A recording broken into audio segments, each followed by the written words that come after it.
What's up, everybody? Welcome to BioS 3 Raw TV. Let's get into some shit today. So, this is the problem with the internet. Not everybody should have a fucking platform, but they do. And we're going to get into it right now. So, I had an individual contact me after I talked about drop sets and supersets and the trainers that are putting, these younger guys in pain. And he was like, nobody should listen to you. This just goes to show how fucking stupid you are. You don't understand the science. Anybody who's a novice will know better than to listen to you because you sound like a novice, blah, blah, blah, blah, blah. And his thing was, and bear with me, if you use a force rep instead of a drop set, you're still reducing the amount of weight, so it's the same thing as a drop set. With a drop set, you reduce the amount of weight and you continue. Well, by someone assisting you with a force rep, you're reducing that weight in the same way as a drop set. Now, somebody without the experience or the expertise might go, yeah, that makes sense, right? It's the same exact concept. These fucking people, a carb is a carb, a protein's a protein, a fat's a fat, a high-intensity technique is a high-intensity technique. Doesn't matter what it is. They're all the fucking same. They all do the same shit. It couldn't be further from the truth.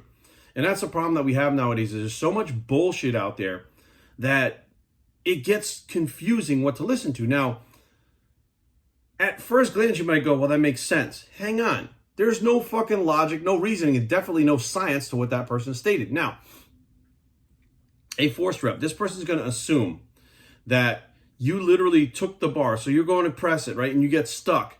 And the person helps you, grabs the bar and forces it through with you up to the top. They automatically assume that's what it is. Like you're taking the pressure off. Well, here's the thing. If there's two different ways to do force reps, that is one way. Now, even if you help the person from the bottom all the way to the top, you're still not reducing the workload as a drop set because you drop the drop set, you don't need any fucking help. You could do rep after rep after rep from one drop, which means that you're not slightly helping the person with a heavier workload. You've reduced the workload so much they can continue. This, when you do a force rep, is only going to give you enough reduction in workload to get past that point. You are still using more weight than you would have if you reduced it in a drop set. Like I can't wrap my head around it. It's like you're trying to tell me that as soon as you start to fail on that rep and somebody helps you up, you could do 10 more reps like that? No, but you can with a drop set. It's a fucking totally different thing. Now, that's assuming that the person thinks that's how you spot someone. And that's not how you spot someone. The way you spot someone with a forced rep, I wouldn't do any more than one forced rep max. So you come here, right? Pay attention to this. You come here, right? We're doing a shoulder press, right? You get up to here and all of a sudden you get stuck and you're like, and that person takes your elbow and he goes, and then you finish it. So you have a movement from here to here, an entire movement, right? During that movement, this much of the movement has been reduced to get you through that sticking point. You still have moved that entire fucking workload through that entire range of motion. That is not the same thing as dropping the workload maybe in 50% and continuing to do reps till you feel a burn and fatigue. Like people don't fucking get it. Just because you're reducing the workload, even if it is for a full whole rep, that person is still exerting enough strength, energy, and stabilization in that movement where they're still exerting themselves more than they would with the drop set. The drop set would literally hit the red muscle fibers more, would push your oxygen O2 levels up a little bit more so that you get breathing a little more heavy.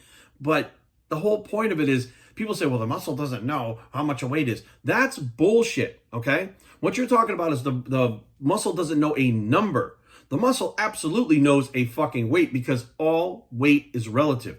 What's weight heavy for you may not be heavy for the next person. However, that weight, your body knows. If you trained with 135 today, and you came in the next week and you try to do 150, your body knows that it is fucking heavier and sometimes you can't do it.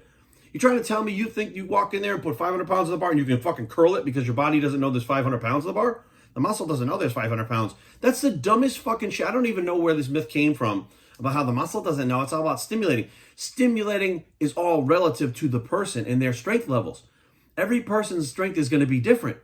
Like, I can't wrap my head around some of the shit that people say, and I'm like, you gotta be fucking kidding me.